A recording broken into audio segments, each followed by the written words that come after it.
Akhirnya tiba juga waktu yang ditunggu-tunggu. Ini antara deg-degan tapi bahagia. Halo guys. Nah, karena ini udah masuk tanggal 30. Ini jam 2 malam aku udah siap-siap mau berangkat ke rumah sakit. Untuk perlengkapannya udah aku siapkan sebelumnya. Sebenarnya aku udah sewa perlengkapan ibu dan bayi di rumah sakit. Dan aku juga udah dibilangin bahwa aku tuh cuman bawa perlengkapan buat pulang tapi aja. Karena aku udah terlanjur siapin semua perlengkapannya, jadi ya sudah aku bawa aja semuanya. Nah, ini aku juga udah pamitan sama kakak. Nah, ini sebelum berangkat aku disuruh minum air teh manis. Tapi tetap sebelumnya aku tuh udah puasa 6 jam. Ini aku puasa dari jam 12 aku udah nggak makan. Di sini semua peraturannya udah aku ikutin. Oh iya guys, ini dari jam 8 malam tuh aku disuruh tidur dulu sama mama aku. Tapi karena aku tuh saking deg-degannya, jadi aku tuh nggak bisa tidur gitu guys. Ini tembus sampai jam 2 aku masih belum bisa tidur. Bahkan kakak Dapa juga ikutan nggak bisa tidur. Ini jujur li, pas aku pamitan sama kakak Dapa itu rasanya sedih banget. Anak sekecil itu tapi doanya tulus banget buat ibunya. Sebelum berangkat dia bilang semoga mama dan adik selamat. Sehat-sehat ya ma, besok pagi kalau adik udah lahir Dapa nyusul ke sana. Bahkan pas aku udah berangkat dia tuh katanya terus doain aku. Pokoknya di mobil tuh aku sedih, terharu banget sama anak sekecil itu loh guys. Pokoknya dia tuh tulus banget. Dia bener-bener nggak tidur nungguin aku. Nah, dari rumah sakitnya kan juga nyuruh sebelum berangkat itu kan harus mandi besar. Di situ kakak Dapa tuh bener-bener nungguin aku sampai pokoknya aku bener-bener terharu sama anak pertamaku ini. Nah, ini karena jaraknya itu lumayan jauh ya rumah sakitnya dari jadi aku sampai di rumah sakit itu jam setengah 3. Di sini kita laporan dulu mau check in hari ini. Nah, setelah selesai mengurus administrasi, ini aku langsung masuk ke kamar dan ini aku disuruh ganti baju. Setelah itu langsung aja di sini mau dipasang cek alergi dan lain-lain. Pokoknya aku nggak tahu itu apa aja ya. Pokoknya ya adalah disuntik di infusnya. Nah, karena nggak ada reaksi dan ini juga hampir jam 6, jadi aku udah dibawa ke ruang operasi. Jujur nih di sini tuh rasanya deg-degan dan campur aduk. Dan ini Pak suami boleh nunggu sampai di depan ini aja. Dan ini tuh nggak lama ya guys, sekitar 15 menitan udah kelar aja. Jujur guys, ternyata rasanya itu nggak sesakit yang orang-orang bahkan bilang. Aku yang disuntik belakangnya aja tuh kayak nggak berasa gitu, malah lebih sakit dipasang infus menurut aku. Nah, dipasang selang kencingnya juga menurut aku tuh nggak berasa ya, karena kita kan udah dibius. Pas proses operasinya juga nggak berasa banget, tahu-tahu udah kelar aja loh. Tapi kelar operasi tuh aku ngantuk banget, mungkin ya karena aku tuh kan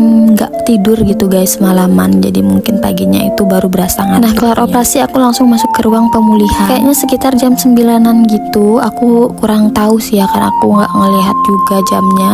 Nah, kaki aku tuh udah bisa mulai bergerak. Karena kakinya udah mulai bisa bergerak, jadi aku dipindahin ke kamarnya aku guys. Nah, nggak lama setelah masuk kamar aku tuh udah bisa miring kanan dan miring kiri. Dan karena ini juga udah bisa pipis, udah bisa kentut, jadi aku tuh cuma 1 malam aja di karena sini. Ini itu operasi eras, jadi penyembuhannya tuh lebih cepat. Karena di sini aku dan bayiku juga nggak ada kendala ya, jadi kita udah dibolehin pulang. Bayi aku juga udah di screening dan juga udah dicek sama dokter spesialis anaknya. Jadi karena ibu dan bayinya sehat, alhamdulillah kita udah dapat pulang. Oh ya guys, yang buat kalian mau operasi jadi nggak usah takut ya guys. Ternyata rasanya itu nggak seseram yang orang-orang jujur bilang. Aku tuh sebelumnya sempat kepikiran gitu dan sampai aku tuh 2 hari sakit. Karena guys, yang orang-orang pernah operasi itu cerita sama aku katanya sakit banget kan. Jadi namanya aku yang belum pernah ini jadi kan kepikiran gitu loh guys. Tapi mungkin juga tergantung kondisi tubuh masing-masing ya. Oke guys, ini kita udah sampai di rumah. Di sini kakak Dapa itu seneng banget karena dia tuh memang pengen banget punya adik cewek. Setiap hari dia tuh berdoa, ya Allah semoga Dapa punya adik cewek. Dan alhamdulillahnya ini udah lahir adik ceweknya. Di sini aku mau kasih nama kayak kembar gitu sama kakaknya, Dava dan Diva. Nah, ini di video keesokan harinya bayi newborn aku masih bubuk aja. Ini juga setiap pagi aku jemur-jemur di depan itu ya guys. Katanya kan biar nggak kena kuning gitu. Oke guys, adik Diva mau lanjut berjemur dulu. Bye bye.